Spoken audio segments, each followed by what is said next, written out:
Hello friends, my name is Fanroll, and today I want to talk about the infinite gathering tools and more specifically about their animation. You might already know about Marsedge's research that he posted on Reddit 5 years ago, where he measured the casting time of the different tools he owned at that point in time.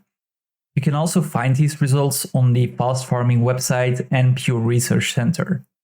Since he published his research, however, quite a few new tools have been introduced to the game, and some of them have documented quirks you might want to know about. We'll start off with the harvesting sickles, as these are the easiest and the most straightforward. As a reference, a basic sickle animation in the game is about 3930 milliseconds and can be interrupted about 2/3 of the way through. Thanks to Marsedge's research, we know that both the consortium harvesting sickle and the fused molting sickle have the shortest casting animations. Both of these have a casting time of 1400 milliseconds and can be interrupted prior to finishing the animation. This will lower your casting time to a total of 1040 milliseconds. And even if you don't plan on interrupting the aftercast at all, you would still be double as fast using these over basic sickle skin. A somewhat more complicated tool to take a look at would be the logging tools. The most recommended tool is the Unbound Magic Logging Tool, which has a casting time of 4250 milliseconds. A close second actually would be the Frost Wasp logging tool. This tool has the same casting time, but adds a slight aftercast of 360 milliseconds. We compare these to the basic logging tools.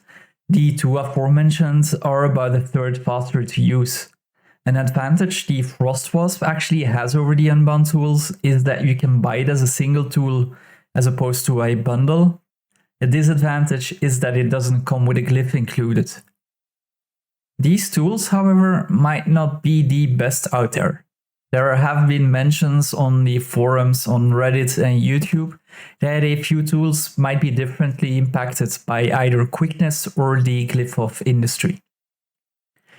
These are the Super Adventure Logging Bear, the Focused Solar Logging Tool, and the Firestorm Logging Tool. All of this information, however, is unconfirmed at this point, but there is one tool that is well documented on the wiki that has the potential to beat out all of the tools I just mentioned, and that is the Glacial Logging Tool. This is currently the only logging tool to be confirmed to have its casting speed affected by quickness more heavily than one would expect, boosting the total speed much further than quickness normally would. This tool, when available on the gem store, can be bought separately, not forcing you into buying a bundle of 3 tools. And then finally, we have the mining tools. A basic mining pick has a casting time of 6350 milliseconds, of which a hefty aftercast of 1850 milliseconds that you can interrupt prematurely. Once more, the most common advice is to get the Unbound Magic Mining Tool, as it has the shortest casting time of 3989 milliseconds, and you can prematurely cancel it to lower it to 3535 milliseconds. This tool is also especially convenient if you've already purchased a bundle for their glyphs or for the Unbound Logging Tool. A close second, especially if you're not into cancelling aftercasts, would be the Volatile Magic Mining Tool, which has a very short aftercast and a total casting time of 4370 milliseconds. Now, if you're a player who often gathers rich nodes, you might have already heard the recommendation to buy the Choya Mining Tool instead. This tool gathers 5 strikes in one casting cycle instead of the usual 3. This means that for a rich vein, you will only need 2 full cycles to deplete a node. Whereas with the other tools, you would need to start 2 full casting cycles and then start a 3rd cycle you would interrupt halfway through. A tool I never see mentioned, however, is the Skyscale Hatchling Mining Tool. This tool has the same perk as the Choya tool, allowing you to mine 5 strikes in one go instead of the usual 3.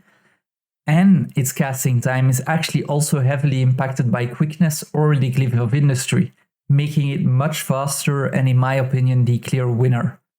Both the Choya and the Skyscale mining tools can be bought separately on the gem store, which is quite nice for new players who might not necessarily want to commit to a bundle. So in summary, if I were to recommend 3 tools to buy exclusively for their animations, I would recommend either the Consortium or the Fuse Molten Harvesting Sickle, the Glacial Logging Tool due to its animation being more heavily impacted by quickness, and the Skyscale Hatchling Mining Tool for the same reason on the quickness impact, as well as it's gathering 5 strikes instead of the usual 3 per casting cycle. Now, to end this video with, I would also like to briefly touch on buying glyphs on the trading post or the tools on the gem store. If you plan on buying some of the more expensive glyphs, and I'm talking about the Glyph of Bounty, Volatility, Leather Worker, or Industry, you might first want to check the gold to gem ratios. If you were buying the Glyph of Bounty, which is currently the most expensive glyph in the game on the trading post, you would be paying 280 to 310 gold, depending on if you want to purchase the item instantly or not. The same glyph can actually be found in the Shifting Sands mining pick on the gem store. This mining tool usually sets you back 1000 gems, but sometimes goes on a discount for a total of 800 gems. Currently, if you were to convert gold to gems through the exchange in the game, you would be paying about 347 gold for this mining pick. While this is a bit more expensive than buying the glyph on the trading post, you get an extra infinite use tool almost for free that you can use yourself or maybe give to one of your alts. And you can even reskin the tool via the wardrobe system if you own a tool with a more preferable animation. Anyway, that's about it for this video. If there is enough interest, I might try to look into setting up a way to measure the exact speed of all the different skins I currently own, so we can make a new spreadsheet together. And if you have any other questions or comments, please feel free to leave them down below.